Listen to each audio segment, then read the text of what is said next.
Bev, and welcome to Bicolana on the Go. Samahan niyo kaming kilalanin ng isa sa sikat at successful na photographer ng Camarines Norte. We have Jeff De Leon of JD Studio. Hi. Hello, Jeff! Hello. Good day. Maraming salamat sa pag-accommodate sa amin for Thank this you, Jeff. interview.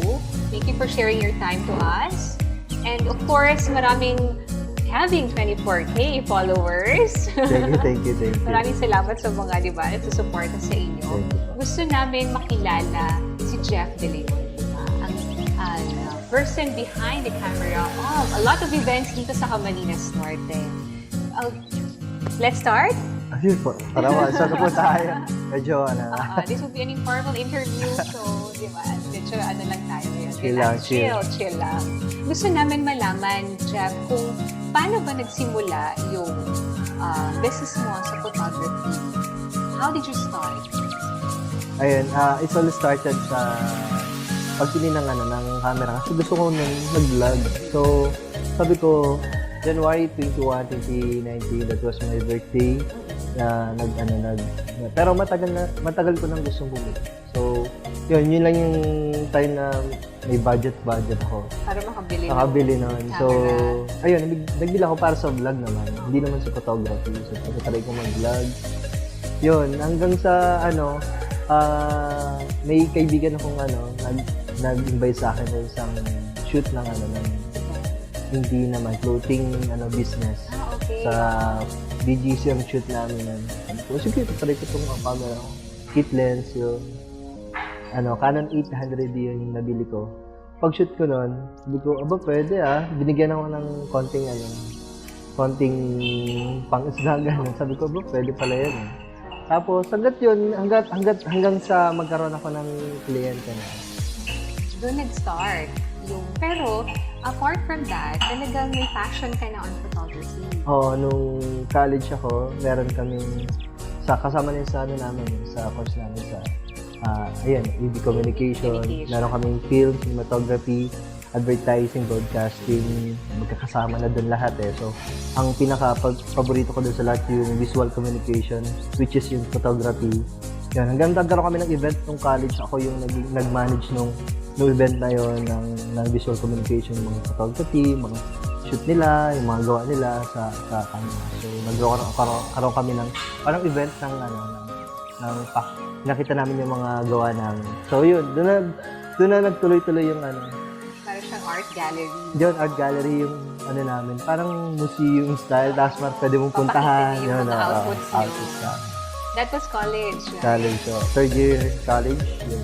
And then here comes nung mag-start ka na sa, di ba, sa world ng mga industry, nito mga professions, Babalik at babalik pala ako kasi nahulay ako Nag-work muna ako. Hanggang bumalik ako college, work ka na. Work. So, nawala yung Nawala. yung side hustle mo on photography. So, kailan yun? Yung sabi mo nag-start ka dun sa BGC? Nag-work ka 2019. sa Manila? Opo, working na ako noon. Working ka na. Tapos, unang naging kliyente ko, What's your yung first ko, client pala? company ko. Kinuha nila akong photographer kasi may event ng company namin na magiging partnership ng company namin. So yun, nag-coverage ako nun. Tinanong, how much pa, Jeff? Yung talent fee. oo. Sabi ko, wow, may talent fee na pala. Sabi ko, may ganun pala. Hindi ko alam kung anong presyo ng ibibigay ko. Sabi ko, ano kaya? Kasi hindi ko alam first time di ba? Sabi ko, ano kaya? 1.5 kaya? Sabi ko, try ko 1.5. Parang namahalan sila. Yung ginawang 1,000. Kasi nga, isang oras lang naman yung shoot na yan. Hindi ko talaga wala din akong idea sa presyo ng time na yun. Alam nila, kung alam nila na nag-side hustle ko on photography. Hindi. Alam lang nila na may camera ako. May camera ka. Tapos sabi, uy, Jeff, parang akala nila photographer na talaga ako noon pa. Tapos, hindi nila alam, kabibili ko lang yung camera na yun. So that would be your first event na rin? Yun, event. Yeah, corporate event sabi ko. Ganda pala ang parang doon nasa event. Ano mga kino-cover mo events? All Lahat. sorts of events, and then you mentioned na na-try mo din yung parang sa wardrobe, sa clients mo, on having business on clothing line, tama? Ang hindi ko Hindi mo na-try din Isa na lang. Na gusto mong... Funeral. Funeral ano. Kasi na yun, di ba? Pinaka-cover na rin nila yun. Oo, yun. Last May- memory nila sa loved one Oo. nila. May client na gustong mag-coverage nakaraan lang. Kaso, natanggihan ko nga kasi hindi rin ako masyadong kumukuha ng ganong event. So, yun na lang talaga. Sa tingin ko yun na lang. Yung event na lang yun. Hindi ko na cover. Kasi nga, yung sa mga line of events, Oo. right? Sa tingin mo. So, open ka naman pala kung may kukuha po sa'yo na on that particular services or events. Titignan ko. Kasi basta parang mahirap. Kasi parang nagiging emotional. Sa akin, hindi naman parang hindi ko alam pagkat tinignan ko sa natatandaan ko pagtulog ko hanggang sa medyo parang lang ako. Pero wala namang problema kung para sa shoot yan. Okay na to, diba? What's the farthest place na napuntahan mo because of your photography so far? Pinaka-malayo na. Malayo. napuntahan mo. Because of an event. Because of shooting. Kung nandito ako sa Bicol, nasa Manila nasa sa Taguig yan. Hindi pa naman ako nakakarating sa pag-shoot. Ang kalimitan ng shoot ko lang na informal mga nangyari sa Malaysia, sa Singapore. Kami lang, trip lang namin. Okay. So, Akala ko yung bin-invited Hindi sa'yo. naman. Hindi pa naman. Hopefully soon. I wanna ask, natuloy mo ba yung vlog mo? Yung pag-vlog? Itutuloy pa lang. Kasi sa dami talagang ginagawa So, nahirapan akong pagsabay-sabayin. Lalo pa ngayon, marami ng responsibility. Yun. Kaya hindi pwedeng papetiks-petiks mo yun. Kailangan magtrabaho muna. Yes. Congratulations, by the way, kasi I heard na you're newlywed. Tama? Thank you. Congratulations. Thank you. Of course, wishing you and your family good health and success pa. Thank you. And you're expecting, yun, di ba? May blessings na Blessing padating. kami. Kaya kailangan, di ba, humayag. Hataw ng hataw dapat. Yes. At mga clients, di ba, more clients. Tanggap na ng tanggap. Pagka hindi kaya, ibigay sa iba. Ganun lang. Ano pala yung target mo for such events? For a month? Meron ba? For a month or 3 weddings, okay na ako doon.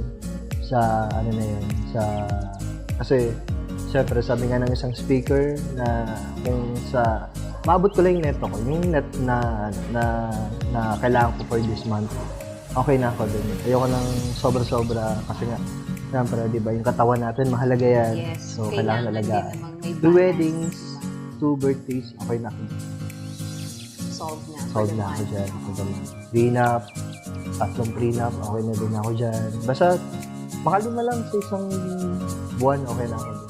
Kasi ang nakakatuwa, at least, diba, you have your profession. Kasi ikaw po ay isang account officer sa isang private diba? company. Isa po siyang account officer sa isang private company while doing his passion. Yun yung good thing Kasi sabi ko, nakaka-inspire kasi you're one of those na still push or do your passion, diba? Aside from the regular job that we have, diba? So yun, hanggat pwede kaya mong ipagsabay or hanggat kaya mong i-balance yung schedule, walang problema. So, wag lang maapektan yung trabaho, Family life. Ayun, diba? You have importante to consider yun. the family life din. Maganda naman kasi flexible and then you have your schedule sa work, diba? Online kayo. So, Ang ginagawa ko dyan is pag day off yun, nung ko ini-schedule yung shoot ko, pero pagka hindi siya pag komplikado yung shoot ko, ilililig ko na lang siya. parang hindi naman mo-compromise syempre yung company. Yung Thanks company. to the company, of course, Yes, of very thankful. Jeff, di ba? Kasi supportive sa passion niya, Yes, oo. sa mga side hustle ni Jeff. Diba? And now, look at him, di ba? He's successful in this craft.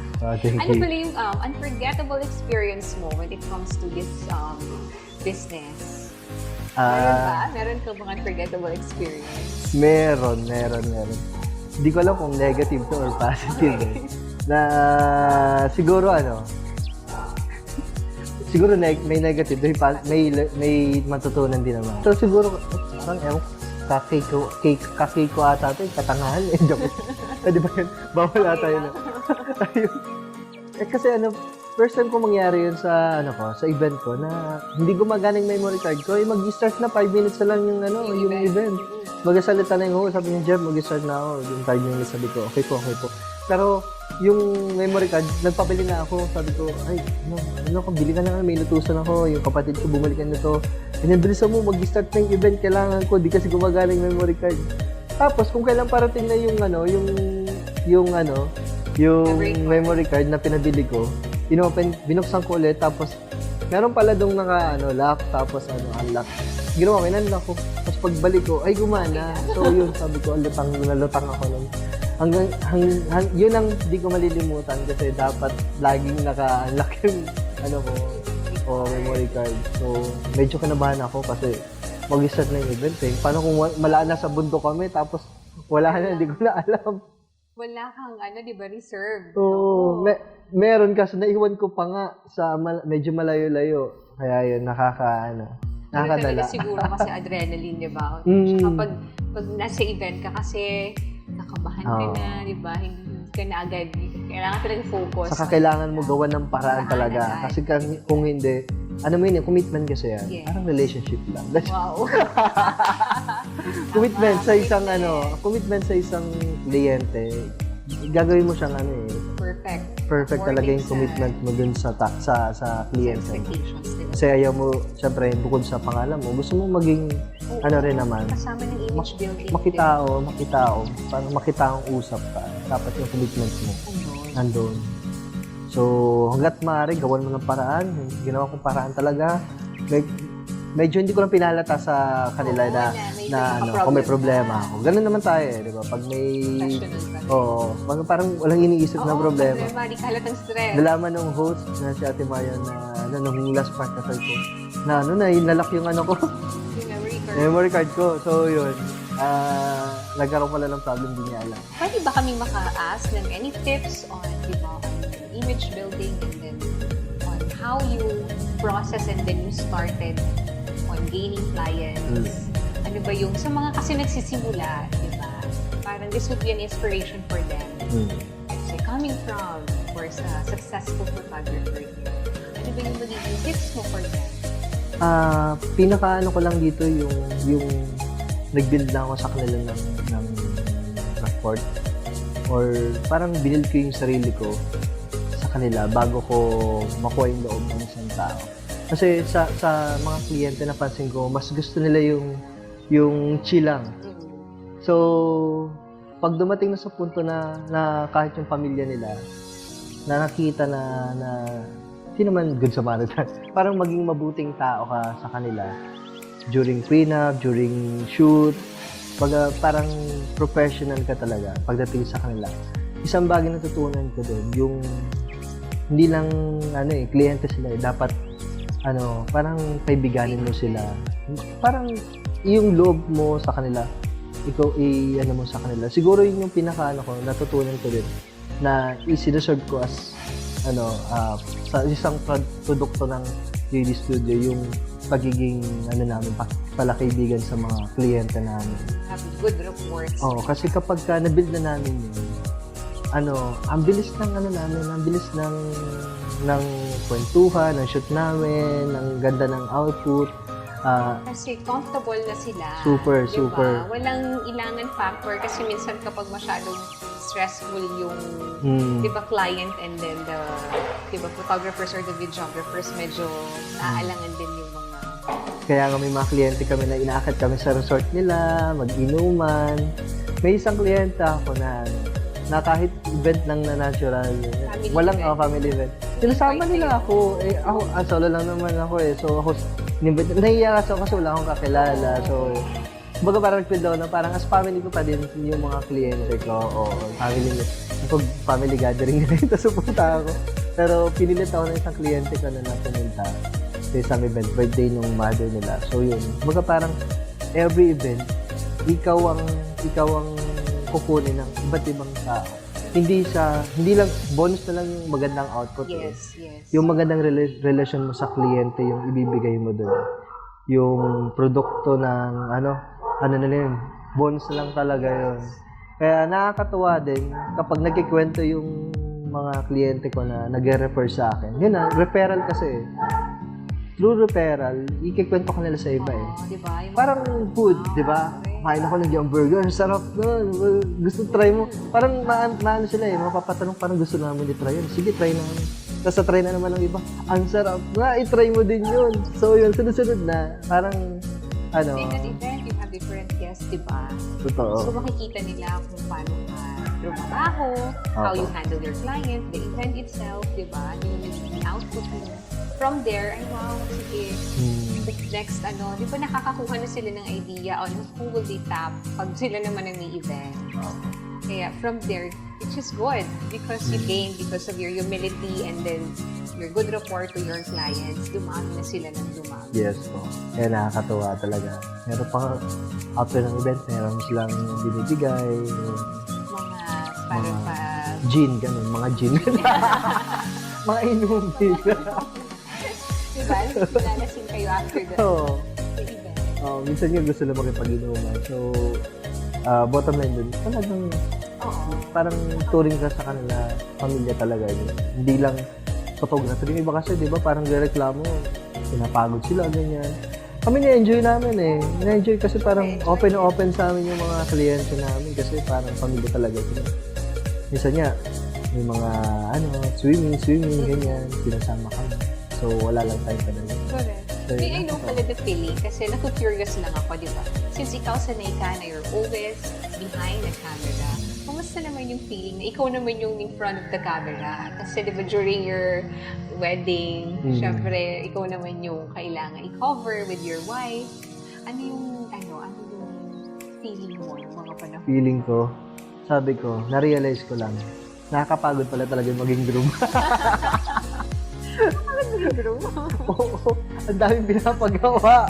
Okay. Sabi ko, So, alam mo na ngayon yung alam mga, na, mga demands na, di ba? During the event, mga demands na sa mga grooms and then sa wife. Sabi ko, nakakapagod pala talaga kung ikaw na yung shoot. Kaya, hindi ko rin masisising kliyente namin kapag pagod na. Sir, matagal pa ba yan, sir? Eh, nung time yun, hindi ako makareklamo din. Siyempre, kailangan talaga yung moment. Oo. Diba?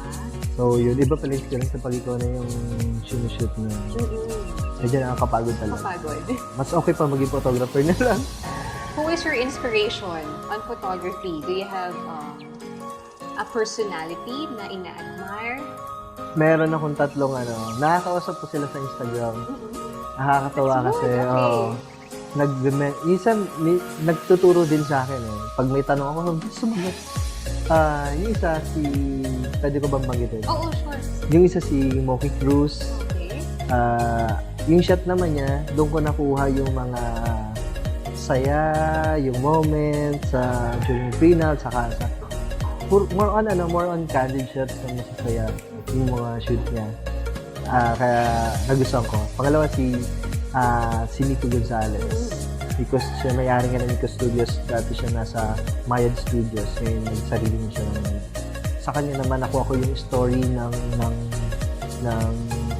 wedding or story ng pina-photoshoot na merong kwento. Yes. Saka sa color grading, gusto ko yung kulay niya when it comes sa color. Kasi para siyang film eh. Tapos, last is Oli Ruiz. Oli Ruiz is a chief executive artist ng Metro Photo. And yun yung nakita ko sa kanya yung creativity. Nandun naman yung creativity pagdating sa pina-photoshoot, sa wedding, and all. Talagang makikita halos niya sa puno yung mga kliyente niya. Parang buwis buhay yung buwis buhay yung mga shoot niya. So, dun ko naman na-inspire yung mga ganun. Pero dito kasi hindi masyadong ina-apply yun kasi, di ba? Parang hindi sila sanay ng mga ganung shoot. So, pagka ganun, sa Manila yun. Events, pwedeng gawin, no? Why not try it, di ba? you will make a difference. Di ba? Ngayon, gano'n naman ang gawin dito sa mga clients. May mga clients ako nagtatanong, sir, ano po bang magandang team or magandang kasi sa yung iba talaga, wala. Parang clueless. Di ba? Kaya kailangan ng guidance ng mga photographers.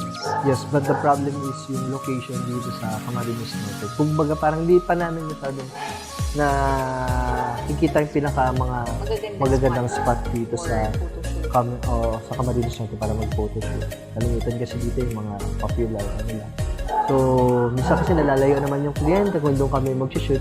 So, ang ending, dito lang sa malapit. Ano ba yung mga dito? Recommended areas for shoot? Para sa akin kasi may ako sa nature. Kung kayang umakyat ng mga bundok tapos para mag-shoot. Tapos gusto ko yung mga background na mga bundok na landscape yan. Ang gaganda kasi sa mata ng mga ganung green. May din ako sa kulay green na kulayan na nag-yellow yung Kaya sabi ko saktong-sakto.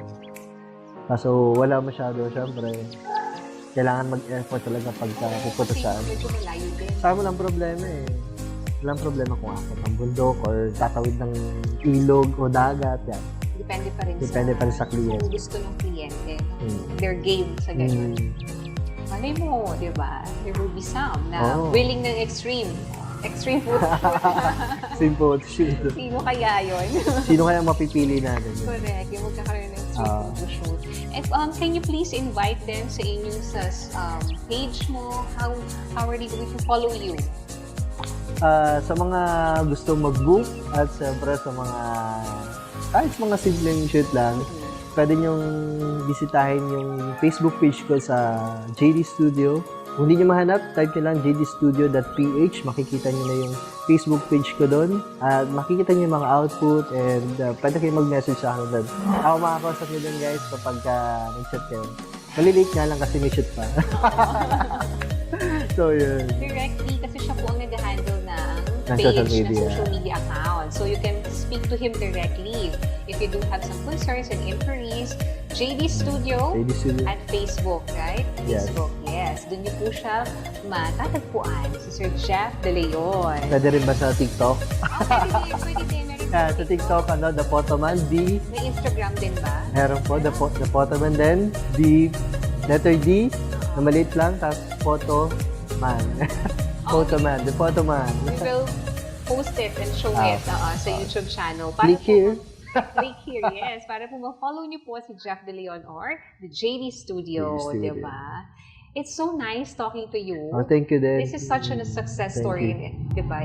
Inspiration po sa mga manunood sa atin na interested on this craft, on photography, right? So last message po sa mga viewers, sa mga may interest on photography, please give them message.